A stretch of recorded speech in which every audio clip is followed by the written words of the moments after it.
Bon, Jean-Sébastien, on va essayer de mettre un pied devant l'autre, comme le dit si bien Madness.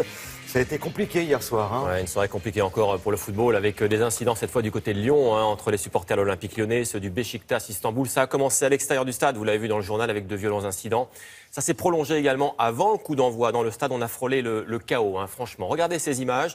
Les supporters lyonnais que l'on voit ici sur la pelouse, eh bien, ils ont dû descendre pour se protéger des projectiles des supporters turcs. Jean-Michel Aulas, le président de l'OL, a même dû aller en tribune, vous l'avez vu, pour calmer les supporters. Bilan 45 minutes de retard quand même. Il y a quand même eu du foot. Allez, avec le Beşiktaş qui a ouvert le score en première période ici par Tosun.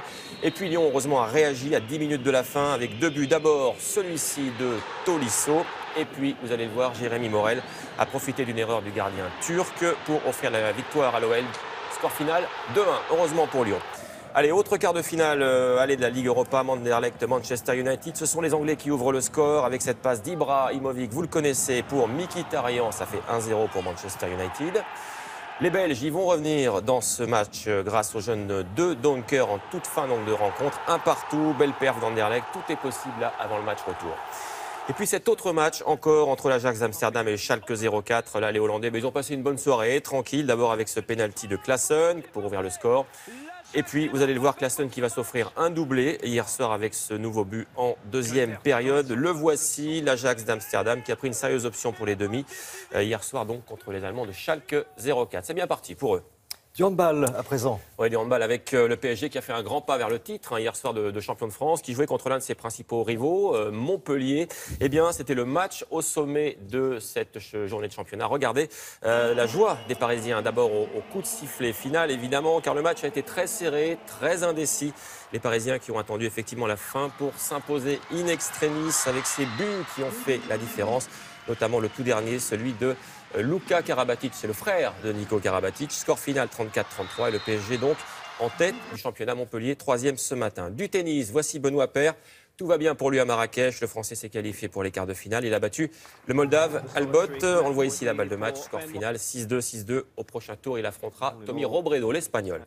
Autre Français, Jérémy Chardy, toujours Marrakech. Lui, il a été éliminé par l'Allemand Cole Schreiber en 3-7, 6-0, 2-6, 6-3. Chardy s'arrête donc ici. Et puis du cyclisme avec ce duel entre Français à l'arrivée du Grand Prix de Denain. Arnaud Demar de la FDJ, il est en bleu. Nasser Bouhanni et Cofidis, il est en rouge. Tous ces joueurs au sprint, vous le voyez Thierry, après 196 km, c'est le coureur de la FDJ qui s'est imposé. 4e victoire en 2017 pour Arnaud Demar. On voit ici sur le podium. Il est donc en très grande forme en ce début de saison.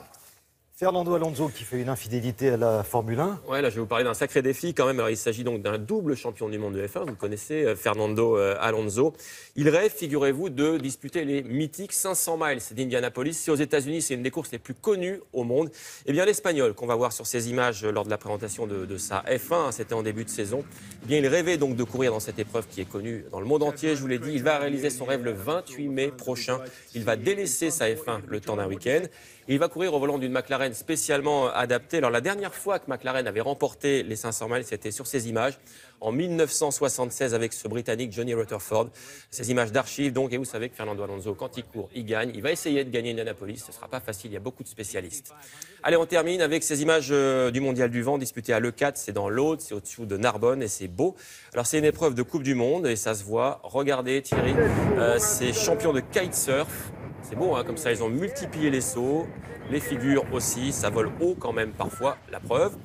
Et dans ce mondial, il y avait aussi l'élite du windsurf. Vous le voyez, quand il y a du vent, eh bien, ça va vite, c'est de la planche à voile. Les meilleurs peuvent frôler jusqu'à les 100 km/h. Ça va durer tout le week-end, alors si vous êtes dans la région, allez-y. Merci beaucoup Jean-Sébastien et à une prochaine fois. Bonne journée. Merci.